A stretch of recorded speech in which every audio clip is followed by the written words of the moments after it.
दोस्तों, समाजवादी पार्टी के लिए 2027 अब सिर्फ एक चुनाव नहीं बल्कि राजनीतिक अस्तित्व की लड़ाई बन चुका है। लखनऊ स्थित समाजवादी पार्टी के दफ्तर में बीते दिनों एक बेहद अहम बैठक हुई। बैठक की अध्यक्षता खुद समाजवादी पार्टी के राष्ट्रीय अध्यक्ष अखिलेश यादव कर रहे थे। इस बैठक में लोकसभा और राज्यसभा के सभी सांसद मौजूद थे, लेकिन ये कोई आम बैठक नहीं थी। ये बैठक थी पंचायत चुनाव 2026 और विधानसभा चुनाव 2027 की रणनीति को लेकर। अखिलेश यादव ने एक सीधा और बेहद गंभीर सवाल अपने सांसदों के सामने रखा कि बताइए, पंचायत चुनाव और 2027 का विधानसभा चुनाव हम कैसे जीतेंगे। दोस्तों, ये सवाल अपने आप में बहुत कुछ कहता है, क्योंकि 2012 में सत्ता में आने के बाद समाजवादी पार्टी लगातार सत्ता से बाहर है। 2017 का विधानसभा चुनाव गया, 2022 का चुनाव भी गया और बीच में दो लोकसभा चुनाव भी आए। हां, 2024 के लोकसभा चुनाव में अखिलेश यादव ने जोरदार वापसी की, लेकिन विधानसभा की सत्ता अब भी दूर है। इसीलिए अखिलेश यादव अब कोई चूक नहीं चाहते। वो जमीनी स्तर से लेकर शीर्ष स्तर तक हर समस्या जानना चाहते हैं। खुद अखिलेश यादव ने इस बैठक की जानकारी सोशल मीडिया पर दी और एक लाइन लिखी, 37 जिताएंगे 27 बनाएंगे। यानी 2024 में 37 सांसद जिताएंगे और 2027 में सरकार बनाएंगे। लेकिन दोस्तों, इस बैठक में जो सबसे चौंकाने वाली बात सामने आई वो थी एक नाम, बल्कि दो नाम। जब अखिलेश यादव ने पूछा 2027 में सबसे बड़ी चुनौती क्या है, तो लगभग हर सांसद ने एक ही दिशा में उंगली उठाई, चंद्रशेखर आजाद, असदुद्दीन ओवैसी। ध्यान दीजिए दोस्तों, यह बैठक समाजवादी पार्टी की थी। सवाल समाजवादी पार्टी के भविष्य का था, लेकिन चर्चा विपक्ष के नेताओं की हो रही थी। एक सांसद ने साफ शब्दों में कहा, पश्चिमी उत्तर प्रदेश में चंद्रशेखर आजाद समाजवादी पार्टी की मुस्लिम दलित राजनीति को सीधे चुनौती दे चुके हैं। यह कोई हल्की बात नहीं है। उस सांसद ने आगे कहा कि जो युवा टीम कभी समाजवादी पार्टी की रीढ़ मानी जाती थी, वो बड़ी संख्या में अब चंद्रशेखर आजाद के साथ जा चुकी है। खास तौर पर दलित युवा, पढ़े लिखे मुस्लिम युवा, आंदोलन से जुड़े लोग अब समाजवादी पार्टी की जगह आजाद समाज पार्टी और भीम आर्मी को अपना राजनीतिक मंच मानने लगे हैं। दोस्तों, पश्चिमी यूपी वो इलाका है जहां से समाजवादी पार्टी को मुस्लिम यादव दलित समीकरण के जरिए मजबूती मिलती रही है, लेकिन अब वही इलाका सबसे बड़ा सिरदर्द बनता जा रहा है। बैठक में एक और सांसद ने खुलकर कहा, चंद्रशेखर आजाद सिर्फ चुनावी नेता नहीं रहे, वो अब एक प्रतीक बन चुके हैं। दलित अत्याचार, संविधान की बात, सड़क पर उतरकर आंदोलन, इन सब ने चंद्रशेखर आजाद को युवाओं के बीच एक अलग पहचान दिला दी है। अब बात करते हैं दूसरे नाम की, असदुद्दीन ओवैसी। बैठक में बताया गया कि बिहार और महाराष्ट्र में ओवैसी की पार्टी AIMIM जिस तेजी से बढ़ी है, उसका असर उत्तर प्रदेश के मुस्लिम समुदाय पर सीधा देखने को मिल रहा है। एक सांसद ने कहा, मुस्लिम समाज में ओवैसी की फैन फॉलोइंग धीरे धीरे बढ़ रही है। ओवैसी का सीधा, आक्रामक और खुला भाषण युवाओं को आकर्षित कर रहा है। खास तौर पर वो मुस्लिम युवा जो खुद को मुख्य धारा की पार्टियों में ठगा हुआ महसूस करते हैं। अब दोस्तों, यहीं पर अखिलेश यादव के सामने सबसे बड़ा सवाल खड़ा हो जाता है, क्या समाजवादी पार्टी दलित और मुस्लिम वोट को अब पहले की तरह एकजुट रख पाएगी? क्या चंद्रशेखर आजाद पश्चिमी यूपी में समाजवादी पार्टी की जड़ें कमजोर करेंगे? और क्या ओवैसी मुस्लिम वोट में सेंध लगाकर 2027 का खेल बिगाड़ सकते हैं?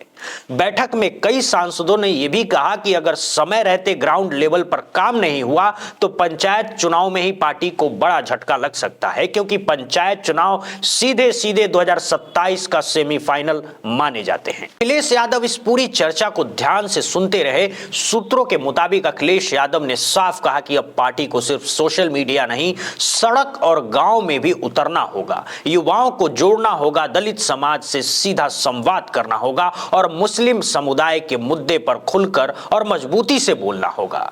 दोस्तों, 2027 की लड़ाई अब सिर्फ बीजेपी बनाम सपा नहीं रह गई है। यह लड़ाई है पुराने वोट बैंक को बचाने की, नए नेतृत्व को उभरने से रोकने की और बदलते राजनीतिक मिजाज को समझने की। चंद्रशेखर आजाद और ओवैसी भले ही सत्ता में न हो, लेकिन एजेंडा तय करने की ताकत अब उनके हाथ में आती दिखाई दे रही है। अब देखना यह होगा कि अखिलेश यादव इस चुनौती को रणनीति में बदल पाते हैं या 2027 में उत्तर प्रदेश की राजनीति एक नया मोड़ लेती है। आपका क्या मानना है? क्या चंद्रशेखर आजाद और ओवैसी वाकई समाजवादी पार्टी के लिए सबसे बड़ा खतरा है? दोस्तों, बैठक में मौजूद लगभग हर सांसद की एक ही राय थी, चंद्रशेखर आजाद की लोकप्रियता अब सिर्फ दलित समाज तक सीमित नहीं रही है, बल्कि जो सबसे बड़ी और चौंकाने वाली बात सामने आई है वो ये थी कि चंद्रशेखर आजाद की स्वीकार्यता अब दलित और मुस्लिम दोनों कम्युनिटी में लगभग बराबर स्तर पर बढ़ती हुई दिखाई दे रही है। कई सांसदों ने साफ कहा है कि अगर चंद्रशेखर आजाद को साथ नहीं लिया गया या उनका कोई राजनीतिक तोड़ नहीं निकाला गया तो 2027 जीतना समाजवादी पार्टी के लिए बेहद मुश्किल हो जाएगा। दोस्तों, ये बात कोई बाहर बैठा विशेषज्ञ नहीं कह रहा है, ये बात समाजवादी पार्टी के अपने सांसद कह रहे हैं। यानी अंदर खाने सपा की सबसे बड़ी चिंता का नाम अब बीजेपी नहीं बल्कि चंद्रशेखर आजाद बनते जा रहे हैं। हालांकि अखिलेश यादव ने इस बैठक में अपने सांसदों को भरोसा दिलाया है। उन्होंने साफ शब्दों में कहा, चंद्रशेखर आजाद हों, ओवैसी हों या कोई और राजनीतिक चुनौती, समाजवादी पार्टी हर चुनौती का रास्ता निकालेगी। अखिलेश यादव ने कहा कि 2027 से पहले हर चुनौती का समाधान खोज लिया जाएगा। लेकिन दोस्तों, यहां पर एक बात बहुत ध्यान देने वाली है। अखिलेश यादव ने अब तक ये साफ नहीं किया है कि 2027 का चुनाव इंडिया गठबंधन के साथ लड़ेंगे या अकेले दम पर मैदान में उतरेंगे।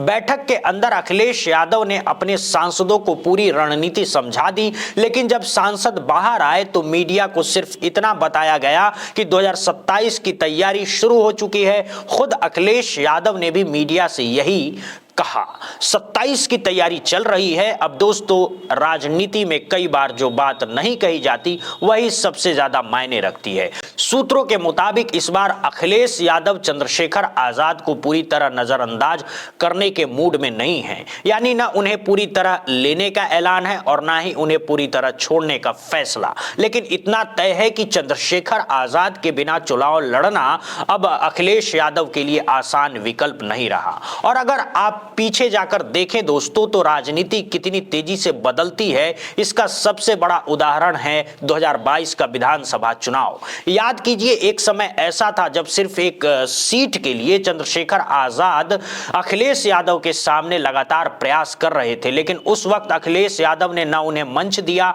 ना गठबंधन में जगह दी और ना ही ज्यादा भाव भी दिया। उस वक्त चंद्रशेखर आजाद सिर्फ एक उभरते नेता माने जाते थे, लेकिन आज हालात बिल्कुल अलग है।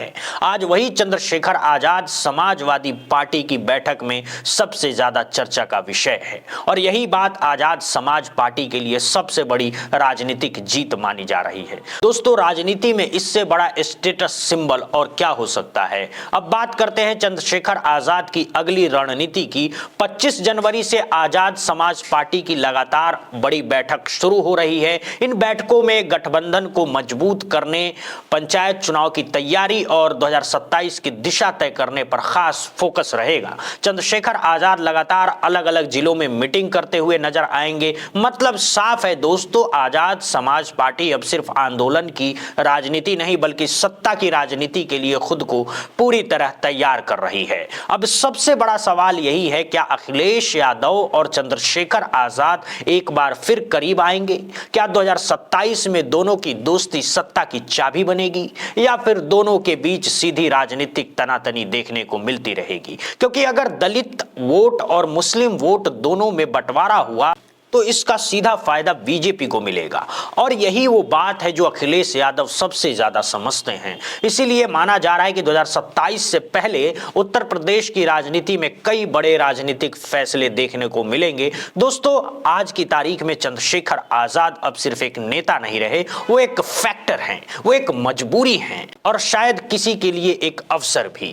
अब देखना यह होगा कि अखिलेश यादव इस फैक्टर को अपने पक्ष में मोड़ते हैं या 2027 2027 का चुनाव तीसरे मोर्चे की वजह से और ज्यादा दिलचस्प हो जाता है। इतना तय है कि 2027 से पहले अखिलेश यादव और चंद्रशेखर आजाद का रिश्ता या तो राजनीति बदल देगा या राजनीति तोड़ देगा। फैसला जल्द सामने होगा। आप क्या सोचते हैं दोस्तों, दोनों की दोस्ती बनेगी या तनातनी रहेगी? कमेंट में अपनी राय जरूर लिखिएगा। वीडियो पसंद आए तो लाइक और शेयर और सब्सक्राइब जरूर करें। बहुत बहुत धन्यवाद, बहुत बहुत शुक्रिया दोस्तों।